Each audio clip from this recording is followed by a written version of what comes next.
Esse homem morreu por conta de uma voadora que ele recebeu por uma briga de trânsito. Um criminoso que perdeu a cabeça e atacou um idoso sem motivo aparente. E o que tinha na mente desse criminoso é o que você vai entender nesse vídeo. E aí galera, tudo bacana? Eu sou Oliver, eu sou psiconauta, eu sou psicólogo e você tem uma treta na vida, principalmente um crime, e eu falo aqui pra vocês que tem psicologia, a gente aprende com esses atos bizarros. Vamos ao crime. Tiago Gomes de Souza, de 39 anos, deu uma voadora em um idoso na frente do neto. A vítima sofreu traumatismo craniano ao cair e morreu após 3 paradas cardíacas em Santos, no litoral, no dia 8 de junho de 2024. Isso tudo por causa de uma discussão de trânsito. Eu tenho pra mim que pessoas que brigam no trânsito, pra mim, não deveriam conduzir máquina nenhuma de forma vitalícia. Ah, brigou ali no trânsito, tira a carteira da pessoa pra sempre, porque, enfim, o mundo tá ficando caótico. Se tratando da investigação, que foi o descuido do ego, né? O cara tava ali, ele cometeu o crime achando que ia ficar tudo tranquilo, né? Mas não ficou tranquilo. Bom, a polícia militar foi acionada.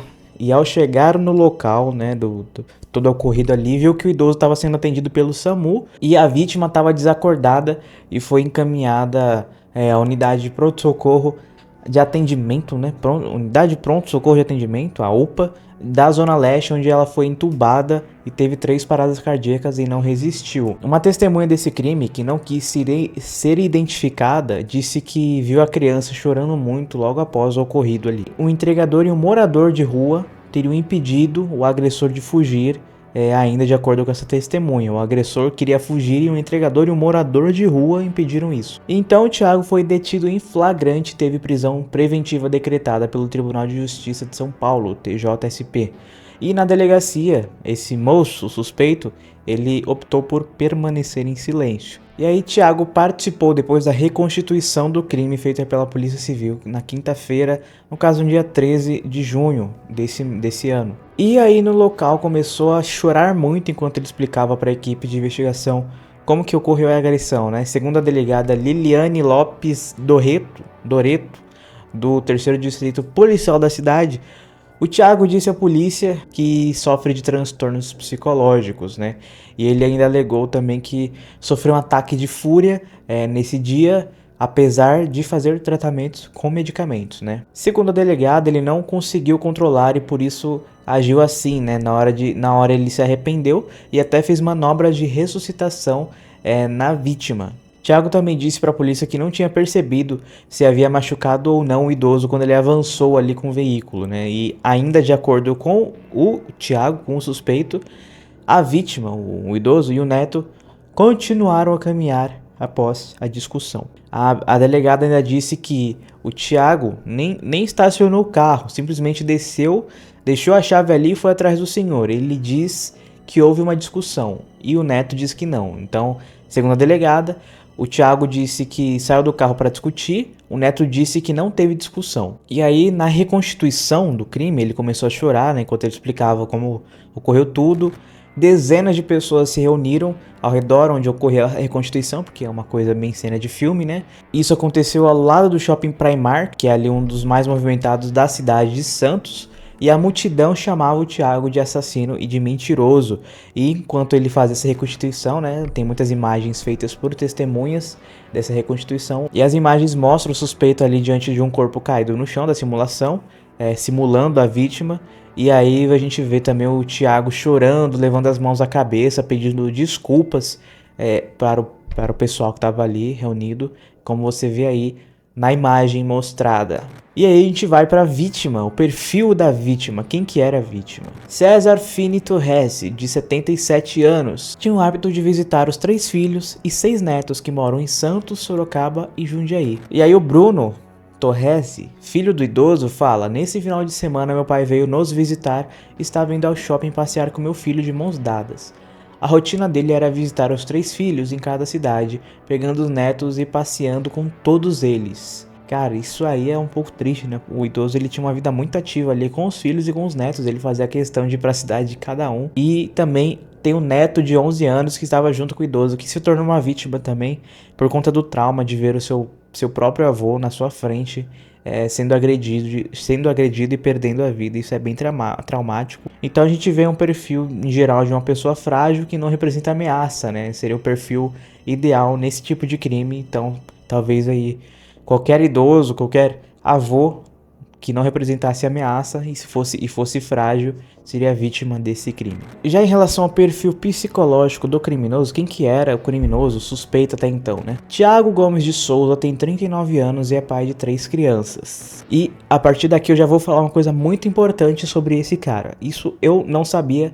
Eu tava pesquisando sobre esse crime, achando que era um crime totalmente isolado, né? Um crime meio que impulsionado por uma forte emoção descontrolada, até ver o perfil desse cara e ver o histórico dele. Eu quero que vocês prestem muita atenção no que eu vou falar agora. Olhem só, Thiago Gomes tem diversas passagens pela polícia. Em 2004, aos 19 anos, ele foi indiciado por estelionato. Em 2009, ele foi autuado por dirigir bêbado e ainda desacatou os agentes. Em 2014, ele foi enquadrado por lesão corporal e ameaça à sua esposa que tinha dado à luz 2 meses antes. E no ano seguinte, 2015, ele se envolveu numa briga numa casa noturna. Em 2017, um operador de supermercado denunciou Thiago por injúria racial. Em 2021, Thiago cometeu um novo desacato contra policiais. De acordo com o boletim, que tem uma descrição maior desse desacato, durante o atendimento, o Thiago xingou os policiais de medíocres. Em seguida, os agentes teriam solicitado o documento dele, que jogou no chão e disse que eles teriam que pegar. Ele pegou os próprios documentos, jogou no chão e falou para os agentes pegarem. E os policiais solicitaram que Thiago levantasse as mãos para ser revistado, mas ele negou isso e por isso foi algemado e levado à Central de Polícia Judiciária, CPJ de Santos. No trajeto ele chutou o vidro da viatura, mas não chegou a causar dano à viatura. Todos esses processos, curiosamente, foram arquivados e ele continuou como réu primário. Então ele cometeu tudo isso, ele até ameaçou e agrediu a esposa que tinha acabado de dar à luz, mas todos esses processos, por algum motivo, foram arquivados. Isso é muito curioso no Brasil, porque se você fizer um tweet criticando o STF nesse exato momento, você provavelmente seria intimado por atacar o poder público, a democracia do país. Mas o cara chegou a agredir a esposa, desacatar agentes e os processos foram arquivados, mas isso é tema para outro vídeo, enfim. Mas vocês viram aí todo o tanto de crime que esse cara cometeu até ano após ano, e em 2024 não foi diferente até que chegou a óbito, né? Ele cometeu ali um ato que gerou um óbito, né? Se foi assassinato ou não está sendo debatido. Segundo o advogado do Thiago, ele confessou essa agressão, desse crime de agora contra o idoso, e ele relatou que faz uso de medicamentos prescritos por psiquiatras. Thiago afirmou até ter depressão e inclusive bipolaridade. A gente vê um padrão de perfil aí psicológico de uma pessoa simplesmente em conflito com a lei, que não se ajusta com as normas da sociedade. E a gente entra no modus operandi desse crime específico contra o idoso, né? Como aconteceu? De acordo com o boletim de ocorrência, a criança o neto relatou para o pai, né, filho da vítima, filho do idoso, que ele, o neto, né, e o avô atravessavam a rua Pirajá da Silva entre os carros porque o trânsito estava parado. Então eles atravessaram fora da faixa porque o trânsito estava parado. E de repente, segundo o menino, um carro avançou na direção deles e freou bruscamente, e o idoso se apoiou no capô do carro sem causar danos nenhum ao carro. E no momento em que a vítima e o neto terminaram de atravessar, o motorista foi até eles a pé e deu a voadora, um chute no peito do idoso. Inclusive uma câmera de monitoramento registrou o momento da agressão. No vídeo é muito difícil ver de fato o que aconteceu pela distância que a câmera tá do local da agressão e por ser de baixa qualidade, mas parece ali que ele pulou o canteiro e saiu correndo e deu uma voadora no peito do idoso. E aí o Thiago afirmou para a polícia durante a reconstituição do crime que acertou o idoso abaixo do quadril. A versão, segundo a delegada, não é compatível com o laudo preliminar da causa da morte e também com a versão do neto, que fala que ele chutou no peito. Com base nesse modus operandi e também nos crimes passados, a gente vê que ele tem o prazer de fazer o que bem quiser independente de leis, porque esse é o modus operandi dele. Ai, o tempo tá seco. E a gente entra na hipótese diagnóstica. A gente vai ver os comportamentos que dá pra observar. Como eu falei, quando eu fui fazer esse vídeo, eu achei que era um crime isolado até investigar o passado dessa pessoa. Eu achei que ia falar só de um modus operandi específico que nem daria pra fazer uma hipótese de diagnóstico com base no único ato criminoso de uma intensa emoção. Só que aí, vendo o passado, o histórico dele, a gente vai focar nos comportamentos observáveis, que é justamente esse passado criminoso. Então a gente começa pelo quê? Pelo estelionato aos 19 anos. O estelionato indica uma tendência à falsidade. Estelionato é um crime de uma falsidade ideológica ali, de você ter um ganho próprio. Um outro comportamento observável, também criminoso, foi o de dirigir bêbado e desacatar os agentes. Isso mostra que ele tem um descaso pela segurança tanto de si quanto para de outros. Dirigir bêbado representa esse perigo para si e para outros. Tem o crime também de lesão corporal e ameaça à esposa, o que mostra aí uma grande irritabilidade e agressividade. Teve a briga na casa noturna também, que também mostra essa irritabilidade e agressividade. Tem a injúria racial, que dá para observar aí na denúncia de um caixa de supermercado, que, para quem não sabe, injúria racial é você ser racista diretamente como uma pessoa, direcionar o racismo a alguém, é uma injúria racial, o que mostra aí uma ausência de remorso, né, uma falta de empatia com o outro. E de novo, em 2021, ele teve um novo desacato a policiais, o que mostra aí que ele tem um fracasso em se ajustar às normas sociais, o que indicado por essa repetição de atos que constitui até motivo de detenção. Eu sei que ele não foi detido por conta disso, mas são atos que constituem motivo de detenção e ele faz isso repetidamente. E tudo isso que eu falei, esses comportamentos observáveis, são traços do critério A de transtorno de personalidade antissocial. Então a gente está falando aqui de um psicopata antissocial. Como eu sempre falo, psicopata, a palavra psicopata vem do grego psique, que significa mente, e pato significa doença. Então, literalmente, psicopata significa doença da mente ou sofrimento da alma. E psicopatas representam risco para si e para outros de forma em geral. A gente sempre fala, fulano é psicopata. É justamente para você não ficar perto daquele fulano, porque pode ser perigoso para você. E alguns psicopatas podem apresentar 2 diagnósticos juntos de personalidade, o que a gente chama de comorbidade. Segundo o DSM-5, para a gente avaliar o transtorno de personalidade antissocial, para a gente dar esse diagnóstico, a gente tem 3 daqueles comportamentos citados lá em cima nos comportamentos observáveis. Se ele tivesse só 3 daqueles diferentes, já seria um motivo aí, já seria um classificador do critério A. E a gente também tem que observar o critério B desse diagnóstico, que seria o indivíduo ter no mínimo 18 anos de idade. A gente sabe que o Thiago hoje em dia tem 39, né? Foi o que eu falei, 39. O critério C pede justamente que haja evidências do transtorno de conduta com surgimento anterior aos 15 anos de idade, que a gente não consegue ter acesso à infância dele, a gente não sabe como foi a infância dele, mas talvez tenha. Nesse traço específico, não é aquela criança, adolescente que comete crimes. O transtorno de conduta pode ser aquela pessoa cruel desde a infância, da adolescência, que pratica bullying com outras pessoas, por exemplo, que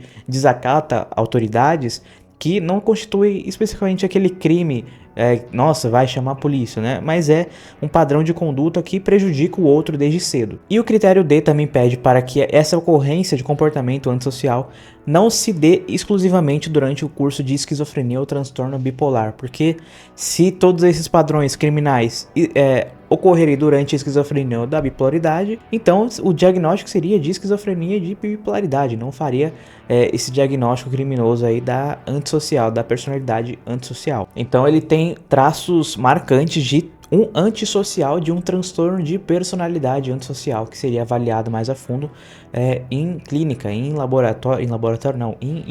consultório. E ainda segundo Karpman, um autor, um estudioso da psicologia da mente humana, ele estudou psicopatas, ele classifica tipos de psicopata em primário e secundário. A gente vê o psicopata primário, conhecido como psicopata verdadeiro, que seria esses serial killers famosos que tem muitas histórias sobre eles, que geralmente os sintomas são aqueles que parece que ele não tem consciência, ele comete atos totalmente calculistas, e são egoístas, são indiferentes, são frios, como se eles não tivessem consciência alguma. Esses seriam os psicopatas primários. Já os psicopatas secundários, eles conseguem muitas vezes demonstrar traços sociais positivos, como culpa, empatia, porque no fundo eles têm um desejo de ser aceito na sociedade.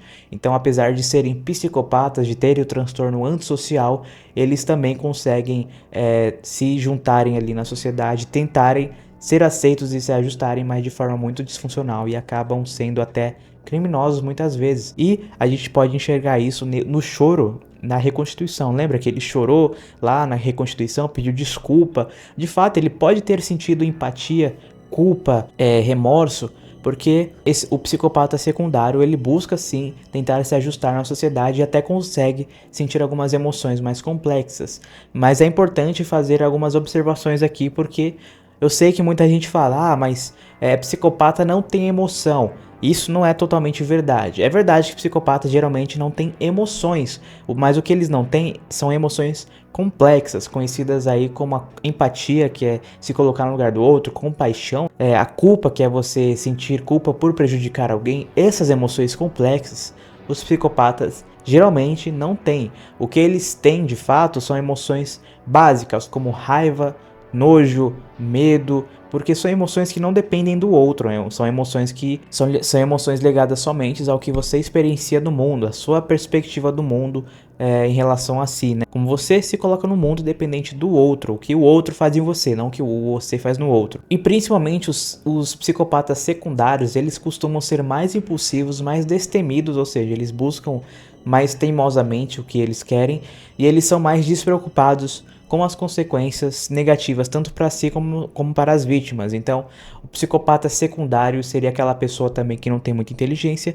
e que age de forma mais impulsiva, sem pensar duas vezes, que o psicopata primário aí, em relação ao primário, que seria aquele caso de serial killers que cometem atos criminosos por vários anos e demoram a descobrir porque eles têm uma inteligência muito elevada, são muito calculistas, diferente do psicopata secundário, que seria o oposto dele, mas que ainda assim seria um psicopata antissocial. E também psicopatas, de forma geral, são insensíveis a baixos níveis de estimulação, ou seja, eles não aceitam pouca dopamina no cérebro, eles querem muita estimulação e por isso acabam se envolvendo em crimes ou até em sexo promíscuo. É importante lembrar também que essa suposta bipolaridade que ele afirma ter não exclui o diagnóstico de transtorno de personalidade antissocial se os crimes forem cometidos fora desse estado de mania, desse impulso que vem da bipolaridade. Então a pessoa ela pode ser bipolar, ao mesmo tempo ter o transtorno de personalidade antissocial. Porém, os crimes cometidos teriam que ser fora desse estado da bipolaridade, dos sintomas da bipolaridade, e seria exclusivamente do transtorno de personalidade antissocial. Porque se forem cometidos durante a bipolaridade, a gente fala apenas da bipolaridade sem o transtorno de personalidade antissocial. Agora, se a pessoa tem ali os sintomas todos de bipolaridade e depois tem todo esse conjunto comportamental de praticar crimes, como foi citado lá em cima, então ele é antissocial e também tem bipolaridade. Então isso é perfeitamente possível como comorbidade. Então a gente conclui a hipótese diagnóstica desse moço como um psicopata antissocial, né, que oferece risco à sociedade pelo sofrimento mental que ele apresenta. E com isso a gente entra no motivo, no impulso inconsciente que levou a pessoa a cometer o crime, os crimes, esse crime específico. Em relação a esse crime específico, a gente vê um ataque de fúria, seria uma motivação consciente óbvia. Segundo ele teve um ataque de fúria. Quem vê de fora, ele teve um ataque de fúria, ele ficou furioso e atacou o moço, o que é considerado inclusive no direito um motivo fútil, porque ele ter discutido, colocado a mão no capô do carro dele não é motivo nenhum para você cometer um ato desse tipo, então vai ser julgado inclusive no direito, na esfera criminal, como um motivo fútil. Agora, em relação ao motivo inconsciente, o que tudo isso mostra sobre a mente desse moço, o que a gente consegue tirar de motivação de fato para que uma pessoa cometa esse ato tão sombrio. Nisso eu vou puxar novamente todos os crimes que ele cometeu desde os 19 anos que foram elencados na matéria, porque a gente consegue enxergar um padrão criminal. Por exemplo, o estelionato representa aí um ganho pessoal, né? Uma pessoa que busca vantagem, isso seria a motivação do estelionato. Já os crimes de desacatar agentes, lesão corporal e ameaça contra a mulher lá, brigas e a injúria racial são crimes motivados pela afirmação de poder que busca subjugar ao outro, se sentir superior em relação ao outro. Esses crimes citados levam a indicar que tem isso dentro desse homem. Dirigir bêbado é um crime que mostra que a pessoa tem essa ilusão de falta de consequência. Ela acha que ela tá totalmente intocável, que ela consegue dirigir bêbada, coisa que ninguém consegue, até mesmo ela no estado ali de embriaguez consegue controlar um veículo em alta velocidade, inclusive. E, inclusive, esse crime da voadora no idoso é mais um crime de afirmação de poder, que é para mostrar ali quem é o mais forte, quem manda aqui na rua, né? você colocou a mão no meu carro, então eu vou te mostrar com quem você está lidando aqui, e deu uma voadora. Uma coisa muito curiosa é que desde o começo, desde o crime do estelionato até a voadora, todos os crimes cometidos são crimes com traços narcisistas. Aquele traço de que um indivíduo sente uma necessidade exagerada de afirmação de poder e reconhecimento perante outras pessoas. Geralmente pessoas narcisistas, elas agem de maneira a colocar seus próprios desejos acima dos direitos e necessidade dos outros. Eu sei que você pode estar ficando confuso porque eu falei que ele é um psicopata antissocial e agora eu tô falando de narcisismo, mas a questão é que é muito comum psicopatas antissociais terem traços de outros transtornos. Por exemplo, Dahmer, ele tinha aquele traço de medo do abandono, que é muito comum em Borderline. Já o Charles Manson tinha aquele traço de adoração ao divino, que ia acabar o mundo, que é muito comum em delírio religioso, que seria um traço obsessivo compulsivo. Então todo psicopata antissocial, ele tem traços marcantes de algum outro transtorno. Não que ele tenha aquele transtorno, mas ele tem traços daquele transtorno. Mas uma coisa que muito psicopata tem em comum, psicopatas antissociais, é a grandiosidade, que é um fator de achar que são intocáveis, que eles são importantes, empoderados e que a lei não se aplica a eles. E isso a gente vê aqui em todos os crimes que esse moço cometeu, o Thiago cometeu. Todos os crimes têm esse traço muito narcisista de ter controle sobre tudo, ter controle sobre as leis, sobre dinheiro, sobre o outro, realmente afirmar que ele é melhor que o outro, tanto no dinheiro quanto na afirmação de poder, colocando o outro como mais fraco em brigas, em injúria racial, inclusive aí nessa voadora e dirigir bêbado também, que é aquela coisa, nossa, eu tô no controle de tudo, as leis da vida não se aplicam a mim, nesse sentido de nada aconteceria comigo porque eu sou incrível. É um traço narcisista marcante no Thiago. E Freud também formulou o mecanismo de defesa, que são mecanismos que evitam desprazer na mente. Você aí odeia o desprazer na sua mente. É só você lembrar durante o dia quantas vezes você teve desprazer e você teve que lidar com isso para retirar o desprazer da sua mente. O ser humano odeia sentir desprazer mental. A gente vê um padrão do Thiago que é o de desafiar pessoas. Por algum motivo ele adora desafiar pessoas, ele desafia autoridades, desafia aí a mulher dele que acabou de parir, desafia alguém na balada e cometeu uma briga. Isso tudo revela um mecanismo de defesa formado por Freud que se chama deslocamento, que seria redirecionar impulsos ou emoções destrutivas de um objeto original, né? Alguma coisa te causou isso em algum momento da vida, só que você não direciona essa angústia, essa ansiedade, essa raiva para esse objeto, para esse alvo. Você desloca para um alvo substituto, muito menos ameaçador. Por exemplo, direcionar a sua raiva, a sua figura paterna na infância, você enfrentar seu pai na infância, é muito mais difícil isso do que você, por exemplo, enfrentar uma mulher que acabou de parir, enfrentar o idoso. É muito mais fácil você lidar com o idoso do que seu pai da infância, né?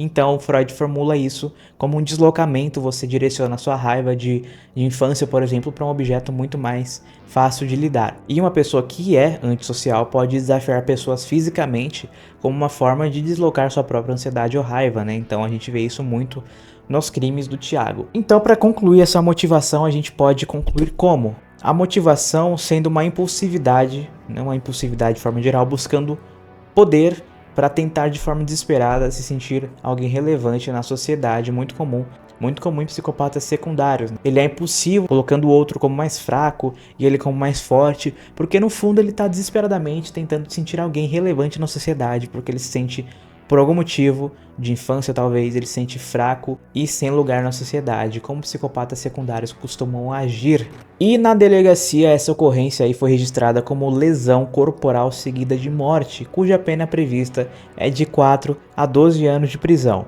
Porém, o Ministério Público de São Paulo discordou dessa avaliação e pediu que o caso fosse considerado como homicídio doloso qualificado, que é um crime punido com até 30 anos de cadeia.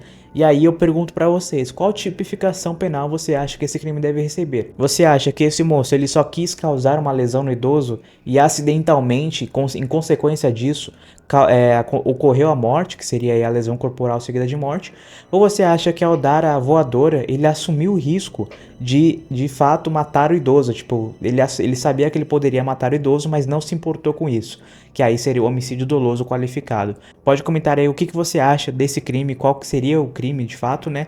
E com isso a gente identifica e conhece mais um psicopata do nosso cotidiano. Lembrando que essa análise é feita para fins de estudo de comportamento e da mente humana, e qualquer diagnóstico real, formal, deve ser feito por um profissional de forma formal lá em clínica, em consultório, podendo levar meses e até anos para que isso seja feito. E aqui tudo foi a fins de estudo da mente humana, para que você fique esperto com as pessoas que te cercam. E todo mundo tem esse lado sombrio a ser explorado, como eu sempre falo, e a gente, como bons viajantes da mente humana que somos, vamos explorar cada vez mais esse lado sombrio, tanto nos criminosos quanto dentro de nós mesmos. E eu peço para vocês que deixem seus likes, e se você quiser aprender mais sobre a mente, você vai se inscrever aqui. E é isso aí, até o próximo vídeo sombrio.